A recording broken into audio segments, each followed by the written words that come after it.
Welcome back to the channel, everyone. As most of you already know, Hermitcraft Season 7 has recently come to a close. Boo, I know, but Season 8 has just started.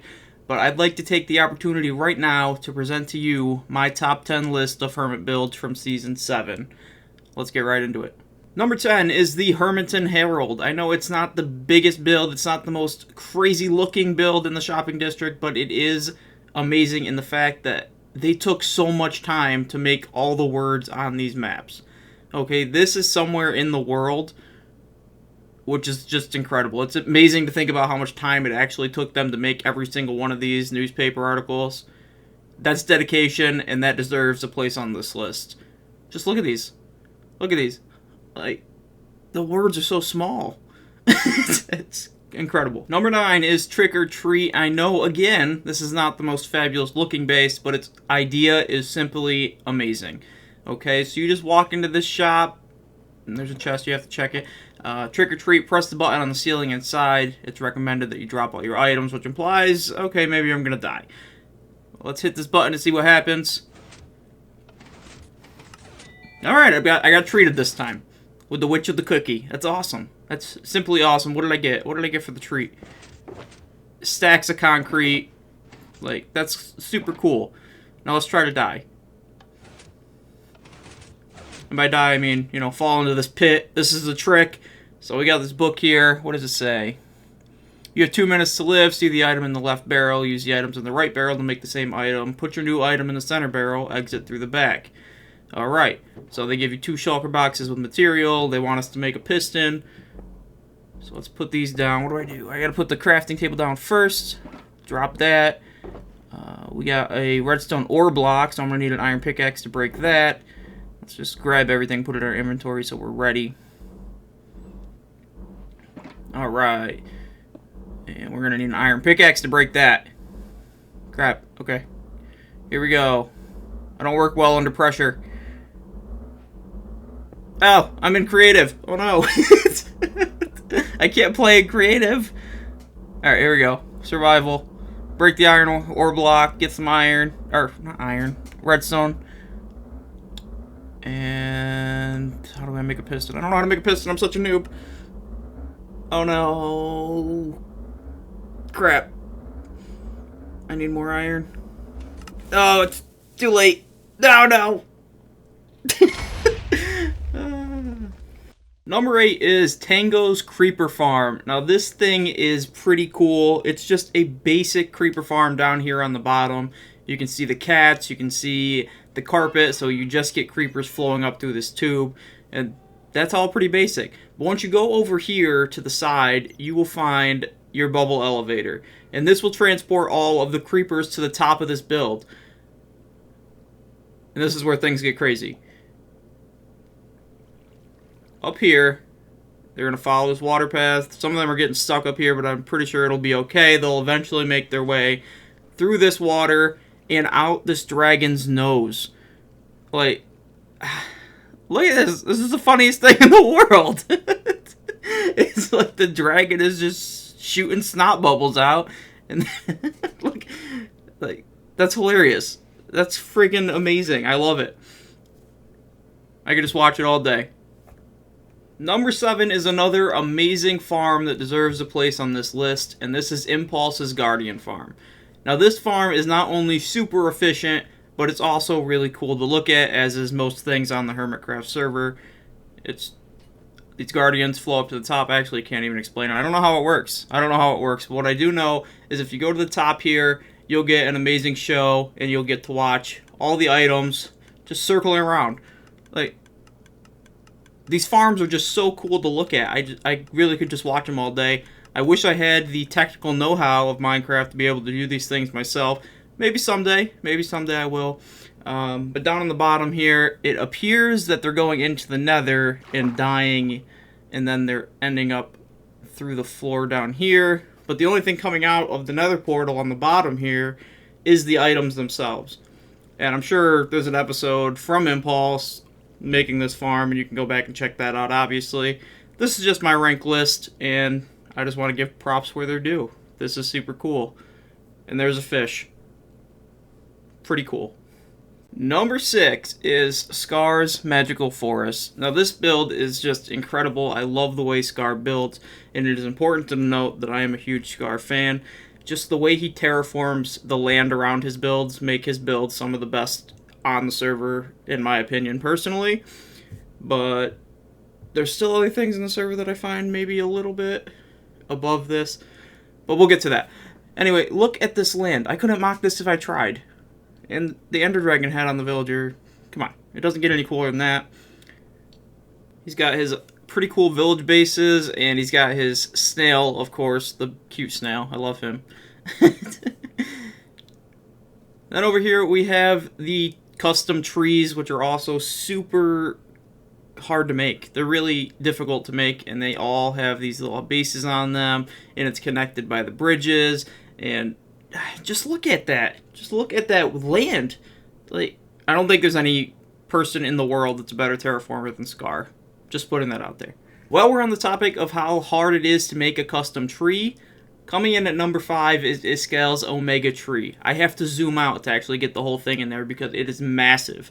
It is a massive amount of logs that must have took forever to actually acquire. This is thousands of logs at least. And it's not even just the outside that's cool. If you go into the center here, you can actually go down and it's like into the depths. Like, you can go into the depths of the tree. Like, it's pretty magical. I think he called it the Tree of Doom in the series.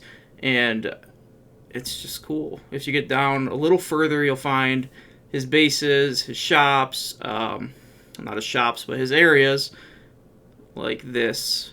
We got a library over here, like tons and tons of bookshelves. We got the books on the ground, adding really nice detail into this build.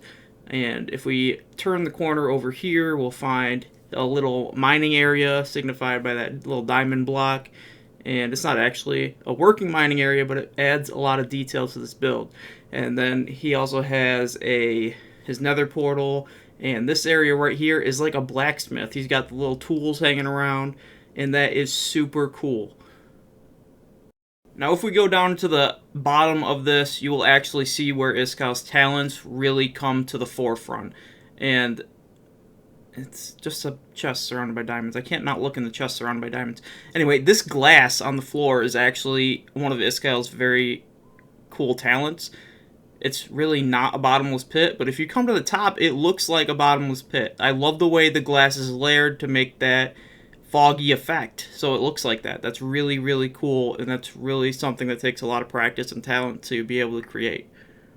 Number 4 is Mumbo's Heart of the Jungle. I don't know if he actually called it that, but that's what I'm going to call it because that's what I remember from this base. That alone is the reason I ranked this so high on the list. I mean, listen. The redstone prowess of Mr. Mumbo Jumbo is just extraordinary, and the fact that he started this base with a futuristic idea in mind with the circle around this, and it turned into a jungle type base, just shows how much talent he actually has. And it's a Mumbo base, so of course I'm going to experience a little bit of lag checking it out, but that's okay, that's part of the charm. And let's check it out inside a little bit. I mean, look at that. There's some pretty good terraforming. You can still hear the heart beating in here.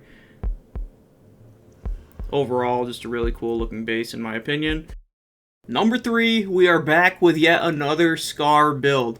This build is actually one of my favorites, and that's not negating the other build he made because that's also super incredible. The terraforming at the Magical Forest is amazing, but there is there's two things about this base that I really like. One, the vehicles, the rocket in the background, we got the helicopters that you just seen, and over here we got this nice truck. And that's the first thing about this base that really stands out to me is all of the machinery he built. And the second thing is this. That is absolutely amazing, and that tells an amazing story. That is a giant drill pulling what looks to be energy from the nether. And that is just something that not many people can do. Not many people can come up with a story and be able to tell it with the things they build. But Scar can do just that. And the detailing in this drill, with the redstone torches, He's got walls around the edges here, as you can see there. And it just, the way it gets darker as you go down, naturally with the lighting, is just amazing. And it looks like it's just a hole in the middle there. Incredible work. One of my favorites by far. Number 2 is the Grian Mansion. Now, I know this build is not a 100% complete. With the time allotted, it just really wasn't a possible feat because of all the detailing he was able to do. And that is one of Grian's biggest talents, is the ability to detail even such a massive build like this. The terraforming is on point. I believe Scar helped him with the terraforming a little bit. Terraforming a little bit. And on the inside here, he was actually using really unique blocks, like the anvils, for example. Those are really unique building blocks, and they fall when they're not on top of something, so they're actually really hard to use. And he even used diamond blocks in his chandelier here, and that shows how rich he is, I guess. No, it shows how he can use pretty much any block and make it look good. Now, I don't know what's going on in here. That's kind of hideous, but I don't know what it is. I really don't. The villager's up there. Maybe he was starting an iron farm. I didn't watch that part of the series, to be honest. We got a little unfinished room over here, and below this floor, we have more. We have some farms down here, and below here is the main part of the build. I think he spent most of his time down here in the storage room, where he's got it pretty well decorated as well. He's got the storage center, he's got his nether portal, he's got these beautiful pillars, and a lot of beautiful detailing in here as well. Drum roll, please. Coming in at number 1 is Corrales' City. Now, this is just incredible. Everything I've mentioned earlier, the storytelling, the machinery, the cool structures that I've been talking about, everything is here. He did every single thing I could even imagine in this build, and there's really a lot to be said, but I can't really come to the words because it's just so incredible. Like, I've never seen anything like it. I'm just going to do a little flyby. He's got a playground here. He's got campers. One of my personal favorite builds is right behind me, and that is Zombie Inc. Like, that's super cool. That's just super cool. I'm not going to show every detail, but there's some things I just want to show you, like the storytelling here. Look at this guy. Look, he's got people. He's got people walking around the city, and they all got their own things going on. Like, this guy's about to get hit by a car. That guy's got a kid. It's just incredible. It really is.